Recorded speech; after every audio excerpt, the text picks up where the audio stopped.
Hey guys, welcome back to the channel. I wanted to do a little voiceover video and talk through how we cut in our patio and how we install our border, cutting of the miters, things like that.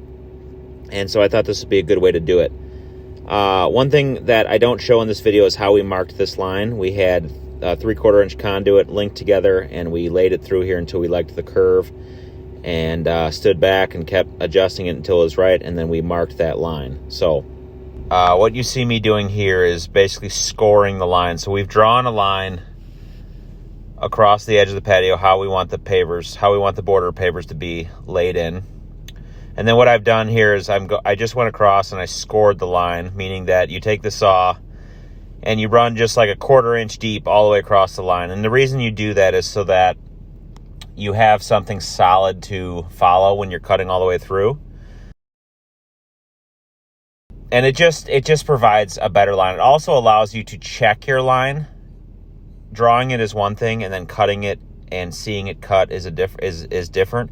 And so we like to score it, and then we like to double check and make sure that we like it. So as you can see here, what we've done a few times is we've stand back from different angles, we look and make sure we like it. And then now you can see my one of my hardscape installers now is cutting all the way through. So we like to have a blower to blow the dust away while the guy is cutting, and we wear ear protection and dust protection as much as possible.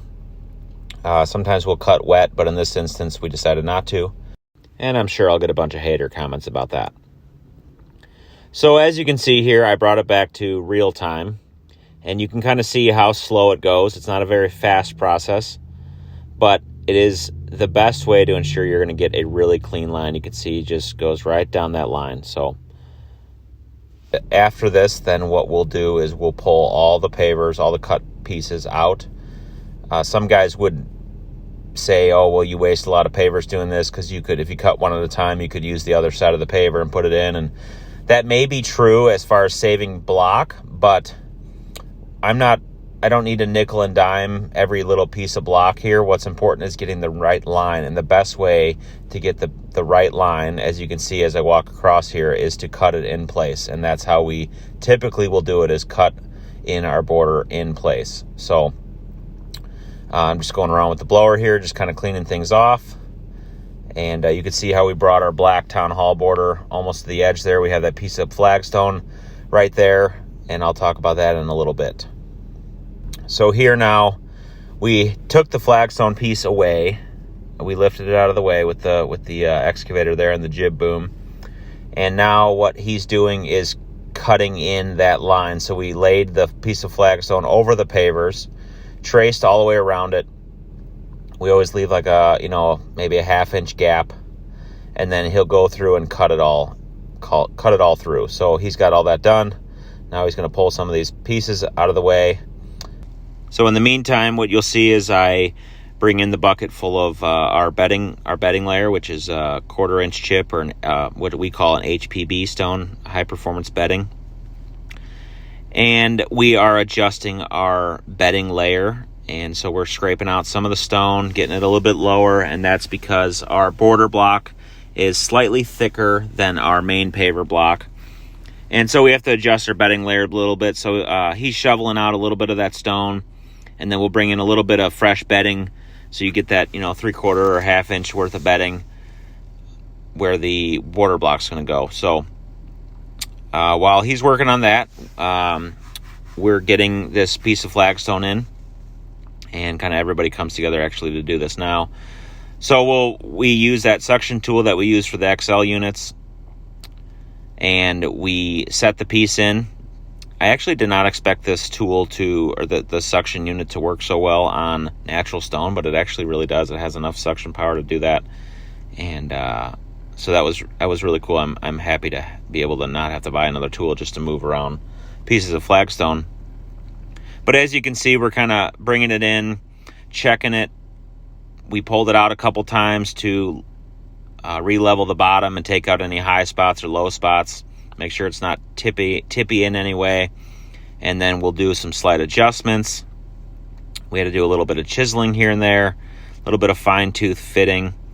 And it just takes a little bit of time to get these pieces to fit in. I wasn't sure I was going to use a piece, a third piece or a third area of flagstone. The whole patio, we have another section. You'll see at the end. I'll kind of do a walkthrough of the space finished. But I wasn't expecting to do this third section or this third piece, but I just thought it needed something to balance it. And we have a little bit of creative freedom on this job, and so I thought, you know what, I think we should add another piece here. And I think it would look really sharp, and it kind of breaks at the border a little bit. And just once we get between the patio and that natural stone wall, we're going to have a planting area there. That's why we didn't go all the way to the natural stone. So that'll help soften it, and it's just going to look really natural. So as you can see here, the fit is really nice. Just kind of showing you how it all looks. And you can see my other guy getting that bedding layer set for putting in our border block. So now we're going to move over to actually installing our border. This is, like I've said before, Unilock Town Hall. And I'm going to start working on the miter in this corner.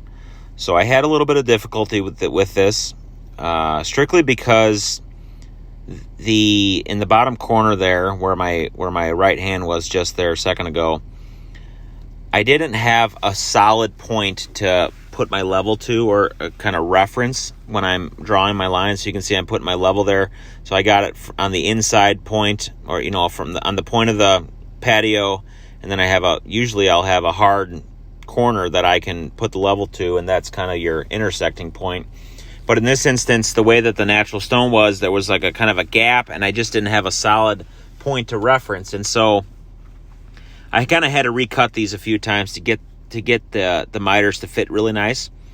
And so you'll see me pulling them out. I thought I had them really nice, and then I realized they were wrong, and they just didn't look nice. So recutting another set. I think I had to cut them 3 or 4 times to get everything to fit really nice. But it's worth the effort, and the finished product is just totally worth it. So I think this is the final time that we have to do the cutting. So I draw 2 lines and I give them back to my installer, and he goes and cuts them for me. And one thing that I've started to do with Town Hall, and really most pavers in general, is every paver from the factory comes with a factory joint, or kind of the sides of the paver set the thickness of the joint. And so with Town Hall, you have like a 1/2 inch joint. I think it's a 1/2 inch. Don't quote me on that, but you have a thicker joint, a wider joint. And so what I used to do is I would put the miter together, and then the miter would be super tight, but everything else would have that 1/2 inch gap. And it just didn't look, it never stayed as tight as I wanted it to in the sanding process. You're always kind of messing with it, and you couldn't really get sand in that joint when it's so tight. So you had kind of a not as strong of a joint, because you had no sand in that where those 2 pieces come together. So what I've done now is we plan to get about the same gappage on your miter as what it would be on the pavers everywhere else. That allows you to have a nicer looking miter, in my opinion. When you go to do the sand, it's easier to get it to look nice, like it's not moving around. Typically I'll put a little bit of chipstone or something to hold that gap, so when you're sweeping in your sand, it stays there. And it also fits with the rest of the border, because you have that gap everywhere around the paver, around the other pavers. But then when you come to the miter, it would be tight. Well, it doesn't really make sense. So this is a better way to do it. You get a stronger joint, in my opinion. You're able to get sand in that joint, and I think the finished product just looks cleaner. I got that idea from another landscaper by me, and as you can see here, I kind of slow it down and show you how that looks. I have to do a little bit of adjusting on that inside one on the left side there. But anyways, so that's kind of what we do now. That's how we get a nice looking miter, and it turned out really sharp. It just took a few times, and sometimes that happens. So going forward here, you'll see that we had to make a few cuts around that piece of natural stone there. And we'll just continue going forward with installing the border now. And then we'll work our way all the way to the other side, cutting around that piece of natural stone, and then working our way to the other miter.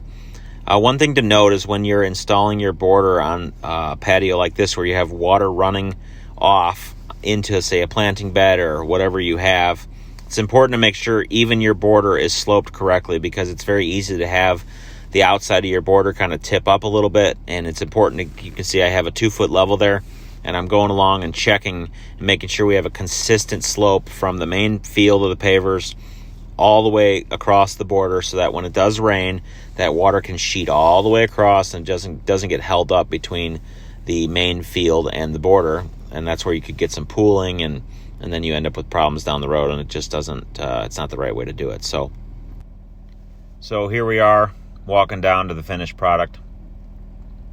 Nice looking miters. See that gap? Looks really clean. It's going to be a nice strong miter once we get the sand in there. Beautiful cuts around the piece of flagstone there. And a nice sweeping, smooth curve, no flat spots. And then another nice beautiful miter there. So that's kind of a brief walk around of how you can cut in your patio, how you can get nice, clean, sweeping lines with no flat spots. Take the time to do it. Cutting in place is the best way to do it. It's how you're going to get the best lines possible, and allows you to really make a beautiful finished product. So I appreciate you guys watching. Be sure to like and subscribe. Let me know in the comments below if you liked this style of video, and we'll see you on the next one.